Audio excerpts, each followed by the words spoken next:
All right, it's week 12, 2026, and here are my top 2 lessons of the week.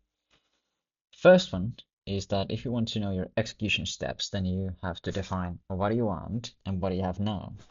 Second is about once you know what you want, the only thing is that is holding you back is your fear.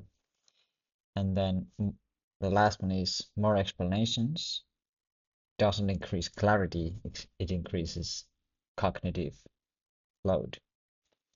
So the first one, compare what do you have and what do you want to get the steps in between. So I realized that if I just know what I have, I define that clearly, and then what I want is also clear, then closing that gap becomes pretty intuitive. And if I go through that process, it increases my execution speed and clarity like 10x probably.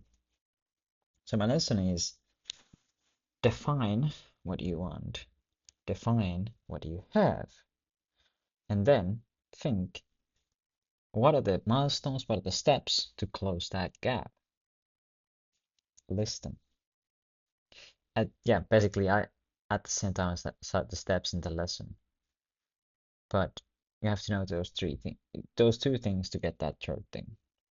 And then second lesson, that fear is the only thing that is holding me back after I know what I want. So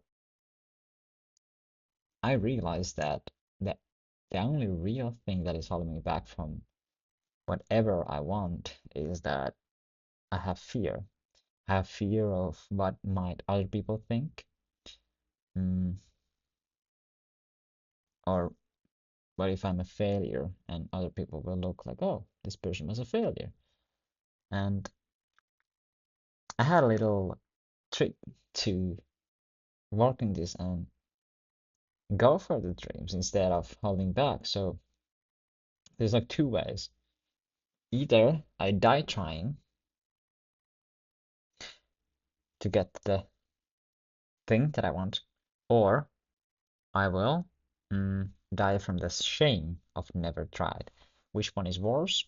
The individual can choose themselves, but I choose the one that I would rather die trying and go fully in than never trying and dying with the shame that I know that I never tried.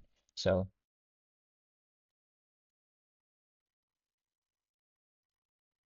my lesson is the only thing that is holding you back after you know what you want is your fear. And through mental models and better thinking, you can get through your fear. And the specific steps for this is that, like, realize after you know what you want, the only thing that's holding you back is your fear, right? So choose between the two options that you have. Either you go and you try, and you probably die trying something, whatever it is that you want to do, right? You die trying. Um, okay. Other option is that you will not do it and you will die from the shame of never trying or reaching your full potential. And then after this process, the answer is obvious. Which one you should choose. So the last one about more explanations don't increase clarity. They increase cognitive load. So I noticed that I tend to explain kind of very complicated way quite often, and a lot of explanation about something, and that is not good. I want to change that.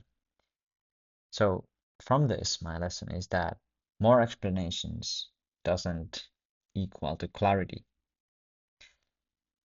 but specific